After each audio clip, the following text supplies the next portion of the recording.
नमस्कार किसान एवं पशुपालक भाइयों, स्वागत है आपका हमारी खेती हमारे पशु यूट्यूब चैनल पर।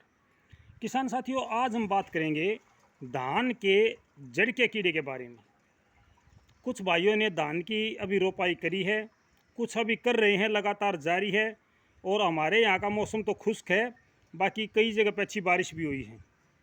तो जो धान के जड़ का कीड़ा है, ये काफ़ी ख़तरनाक होता है हमारी धान की फसल के लिए, और साथ ही साथ गेहूं की फसल के लिए भी होता है। ये मैं आपको बताना चाहता हूं किसान साथियों कि जो धान का कीड़ा है, ये केवल धान में ही सीमित नहीं रहता, ये आगे चल के गेहूँ में भी नुकसान करता है।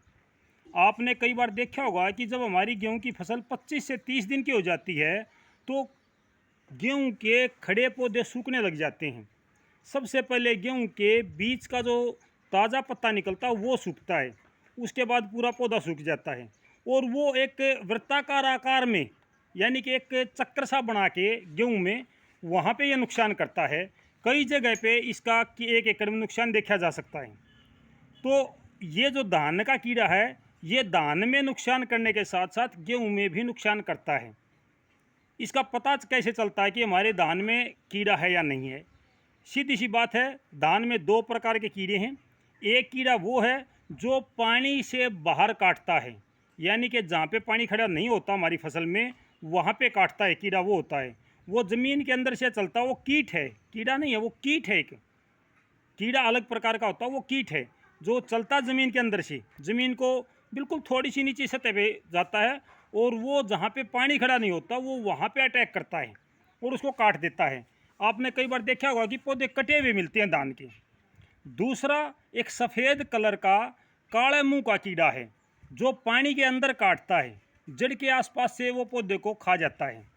जहाँ पे फुटाव शुरू होता है और कच्ची कली निकलती है, वो कीड़ा उसी समय उस पर अटैक करता है, और सबसे पहले वो धान के पौधे के कच्चे पत्ते को सुखा देता है, यानी बीच का जो सेंटर का पत्ता होता है वो सूख जाता है।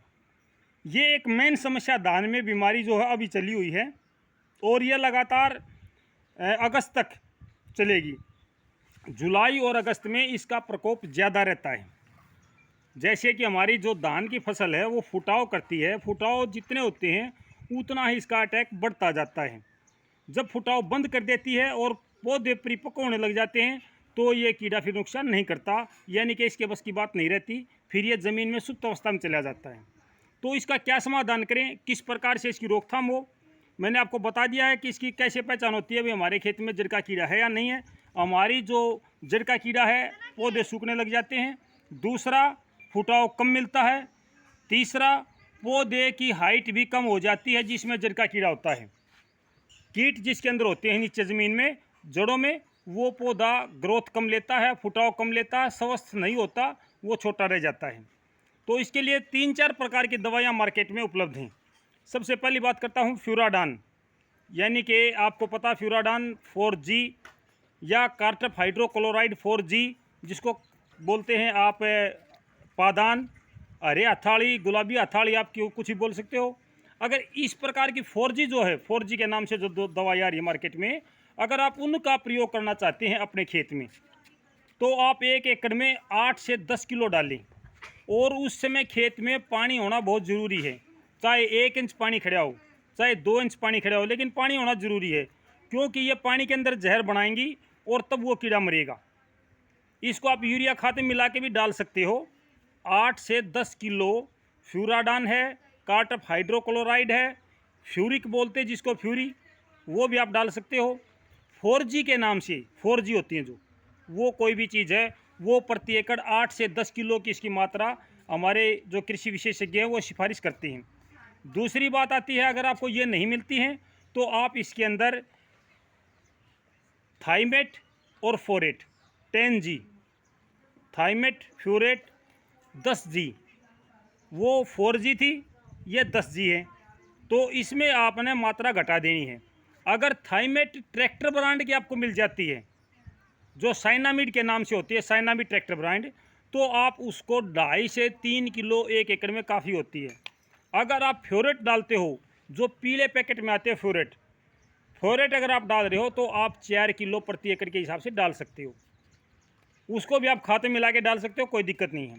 अगर ये कोई सी भी चीज़ आपको नहीं मिलती है तो आप क्लोरोपाइरीफास 50% ईसी, क्लोरोपाइरीफास, क्लोरो के नाम से जो दवाई आती है वो दवाई 50% ईसी 1 लीटर 1 एकड़ में 20 किलो सूखी रेती में मिला के एक साथ बिखेर दें।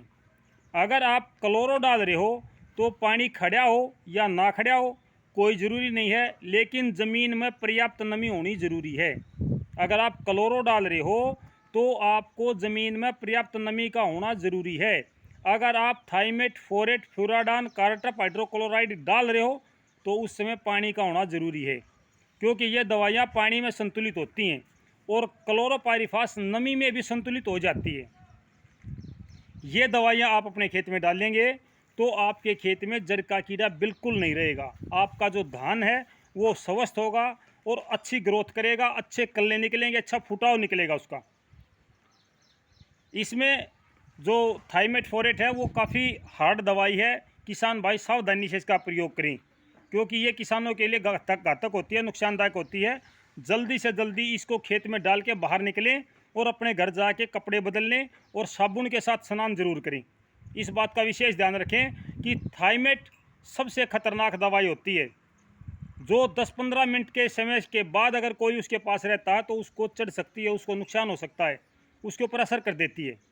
तो मेरी आपसे सलाह किसान साथियों कि आप पूरी सावधानी के साथ कीटनाशक दवाइयों का प्रयोग करें। चाहे आप किसी भी प्रकार की कीटनाशक दवाइयों का प्रयोग करते हैं। तो किसान साथियों, आज मैं आपसे यही चर्चा करना चाहता था। आगे हम आपसे और भी चर्चा करेंगे। धान की पूरी जानकारी आपको इन वीडियो के माध्यम से, इस चैनल के माध्यम से मिलती रहेगी। सभी किसान भाइयों से मेरी प्रार्थना है कि किसी भी प्रकार का कीटनाशक का प्रयोग करते समय शरीर को पूरा ढक लें। बीड़ी का प्रयोग ना करें बीच में। कुछ किसान भाई बीड़ी पीने लग जाते हैं। भाई आपके हाथों पे जहर लगा हुआ है। अपने बारे में ना सिर्फ अपने बच्चों के बारे में सोचिए, अपने परिवार के बारे में सोचिए। कोशिश करें कि आप दोपहर को कोई भी कीटनाशक खेत में ना डालें। कीटनाशक का प्रयोग आप सुबह 9 बजे तक, शाम को 5 बजे के बाद में करें। दोपहर में ज़्यादा सक्रिय होने की और आफने की जो इंसान की शक्ति है वो ज़्यादा आफता है, तो उस समय ये दवाइयाँ आदमी को नुकसान पहुंचा सकती हैं। किसी को भी इस दवाइयों का असर हो सकता है।